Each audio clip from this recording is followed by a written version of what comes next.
Just 24 years of age, Ange Capuozzo has gone from relatively unknown to one of the most exciting young prospects in world rugby. His rise is simply remarkable.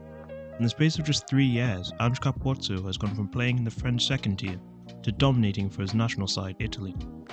Though not the biggest or strongest, standing at 5'5" and weighing 70 kilos, Ange Capuozzo has never let his size deter him from taking on larger opponents, and in the process has proven that you don't have to be the biggest or strongest to succeed as a rugby player. And let's go back and tell the story of how Ange Capuozzo became one of rugby's most exciting and aspiring players. Before we begin, don't forget to like and subscribe, and once again, thank you so much for the recent support on the videos. And without further ado, let's go.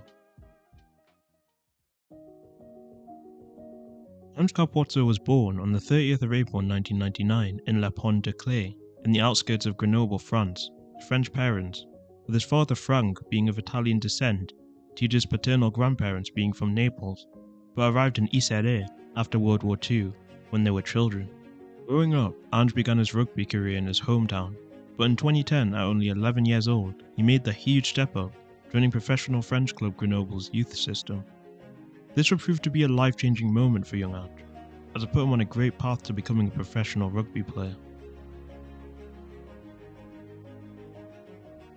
On the 18th of May 2019, having just turned 20 years old, Ange Capuozzo made his senior debut with Grenoble in an away game at Port, playing his only game of the 2018-19 Top 14 season.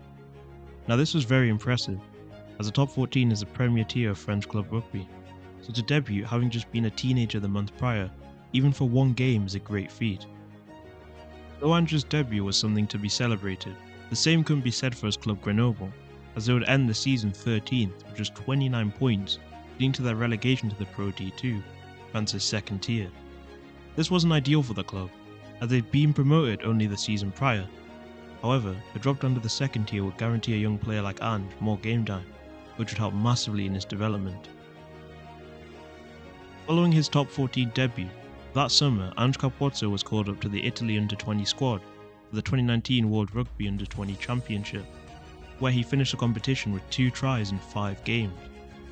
This national team experience helped massively, as it gave Ange more exposure on the world stage, which would boost his confidence massively in his first full season for Grenoble. On the 6th of December 2019, Ange Capuozzo scored his first try in a home win against Rouen in the 2019-20 Pro D2 season. Grenoble would finish the season 3rd and qualified for quarter-final promotion playoff plays, but unfortunately they would crash out, losing to Oyonnax 40-21, and as a result remained in the Pro D2 for a second season. However, this would prove to be a blessing in disguise, as a big season lay ahead for Ange Capuozzo.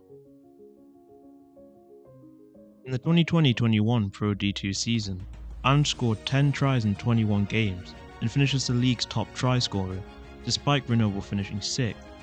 Early the next season, on the 14th of October 2021, Ange was called up to the Italy A, Italy's second national team, by head coach Fabio Rosselli for the 2021 end-of-year Rugby Union Internationals, where he'd score a try on his first and only appearance for Italy A. Little did Ange know at the time, but 2022 would be a life-changing year for him. On the 24th of January 2022, Capuozzo was called up to the Italy national team by head coach Kieran Crowley for the 2022 Six Nations Championship. Less than 2 months later, on the 12th of March, he scored 2 tries against Scotland, just 35 minutes into his senior debut. However, this won't come close to the events the next matchday had to offer. After impressing against Scotland, a week later on the 19th of March 2022, Ange Capuozzo was named as Italy's starting fullback against Wales. Against a tough crowd at the Millennium Stadium in Cardiff, Italy had it all against them. Italy went into half-time ahead, courtesy of a penalty from Garbisi to make it 12-7, but Wales didn't give up.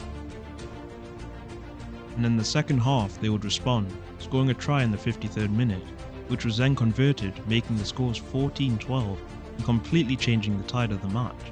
Italy swiftly hit back after being given a penalty in the 56th minute, which was swiftly converted, restoring their lead 15-14.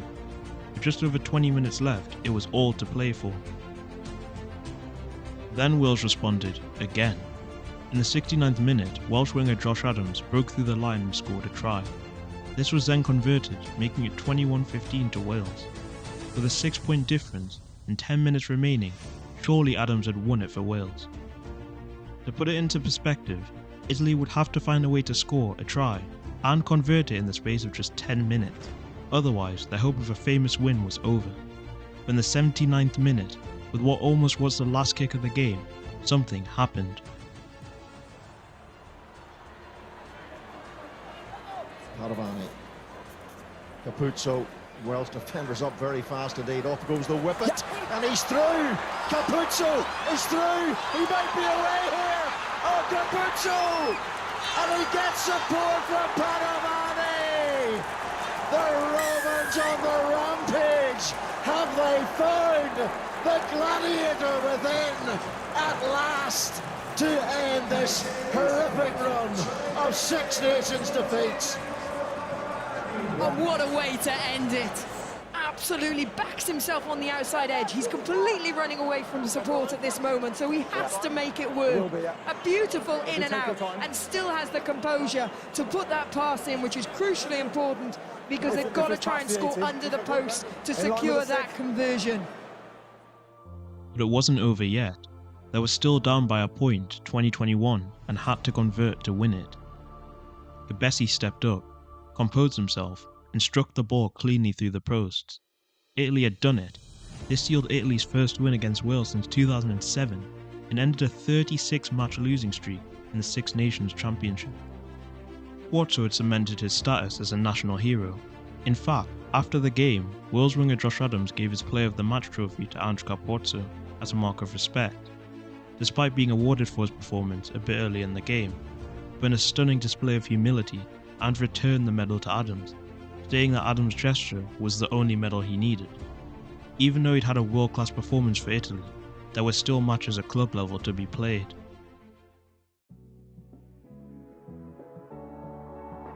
Ange finished the season with 9 tries in the 2021-22 Pro D2 season. But after the events in Cardiff, bigger things lay ahead for rugby's new bright star. On the 13th of May 2022, Ange Capuozzo signed for Toulouse on a 3-year contract. That September, he made his club debut in a 28-8 home win against Toulon. And 2 weeks later, he scored his first try for Toulouse in a home win against Racing 92, where he played on the wing. On the 28th of October, Ange was called up for the 2022 Autumn Internationals, and on the 12th of November, he scored 2 tries as Italy beat Australia, the first time in Italian rugby history, winning 28-27 in Florence. 1 week later, he scored yet another try in a home loss against South Africa in Genoa. The next day, Capuozzo was named 2022 World Rugby Men's 15's Breakthrough Player of the Year at the World Rugby Awards. Ange had the whole world at his feet. In the space of a year, the young man from Grenoble had completely taken over the rugby world. On his return to Toulouse, he scored 2 tries against top 14 defending champions Montpellier as they cruised to victory 23-9. Later that month, he was selected in Italy's Six Nations squad, starting and scoring a try in an opening defeat to France. However, he would bounce back with Club Toulouse, winning the French top 14 title in his first season with the club. Yet again, it would be another fantastic season for Ange Capuozzo, but his biggest test lay ahead of him.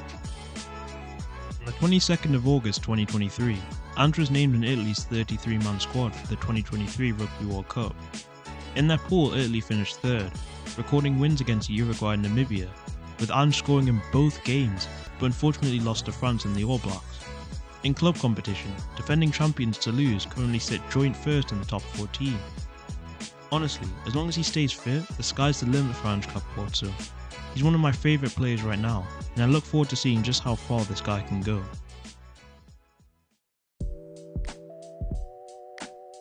Ange Capuozzo's story is an inspiration for aspiring rugby players, proving that size doesn't determine success in the sport.